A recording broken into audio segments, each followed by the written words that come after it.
Hello बच्चों, physics दुनिया के ऑफिशियल यूट्यूब चैनल पे आपका स्वागत है। आज हम कूलाम के नियम से संबंधित न्यूमेरिकल कर रहे हैं। चित्रानुसार 4 आवेशों को वर्ग ABCD के कोनों पर रखा गया है। केंद्र O पर रखे आवेश पर बल है वो बताना है हमें। ऑप्शन दिए हुए हमारे पास में कि शून्य विकर्ण AC के अनुदिश, विकर्ण BD के अनुदिश, भुजा AB के लंबवत। तो ऐसी स्थिति में हम सबसे पहले तो क्या करते हैं, केंद्र O पर तो यहां पर विकर्ण का निर्माण करते हैं। ये हमारे पास विकर्ण BD आ गया और ये हमारे पास में विकर्ण AC आ गया और इनके मध्य का बिंदु है वो क्या कहलाता है, केंद्र बिंदु, जिसको हमने O से है वो रिप्रेजेंट कर दिया। हमें बल का मान है वो देखना है कि केंद्र बिंदु O पर बल का मान है वो क्या होगा। तो इस प्लस Q आवेश के कारण हमेशा बल है वो क्या होगा, बल की दिशा केंद्र बिंदु की ओर। प्लस Q आवेश के कारण बल की दिशा क्या होगी, केंद्र बिंदु की ओर होगी। अब इसके पश्चात कूलाम का नियम यहां पर अप्लाई कैसे होगा। हम यहां पर एक परीक्षण आवेश Q नोट की कल्पना करेंगे।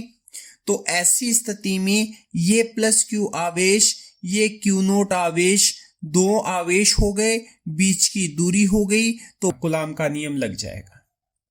इसी प्रकार ये परीक्षण आवेश Q नोट हो गया प्लस Q आवेश हो गया, तो इन दोनों के बीच में दूरी हो गई और ऐसी स्थिति में कूलाम का नियम है वो अप्लाई हो जाएगा।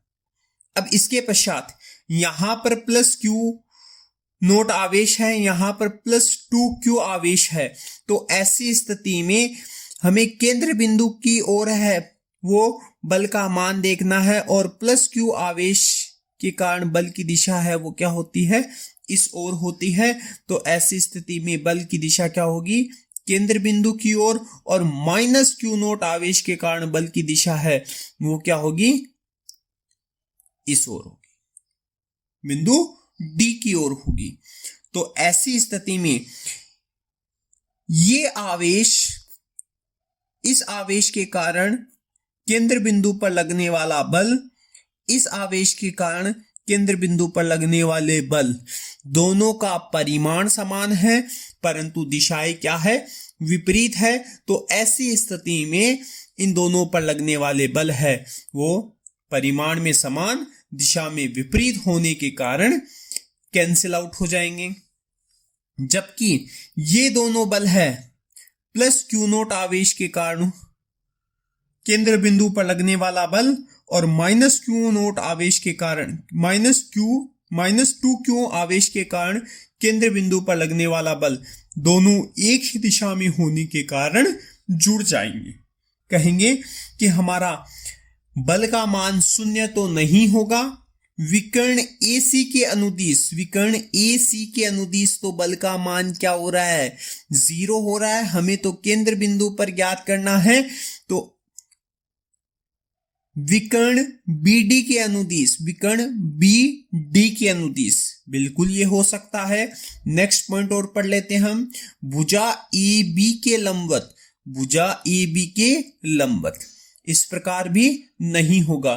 तो हम कहेंगे कि BD हमारा ऑप्शन नंबर C है वो इसका राइट आंसर हो जाएगा। अगर आपको यह वीडियो अच्छा लगा है, समझ में आया है, तो इस वीडियो को लाइक कीजिए, फिजिक्स दुनिया के ऑफिशियल यूट्यूब चैनल को सब्सक्राइब कीजिए और आपका फिजिक्स से संबंधित किसी भी प्रकार का कोई क्वेश्चन है हमें कमेंट कीजिए, हम जल्द ही उसका रिप्लाई है वो करेंगे।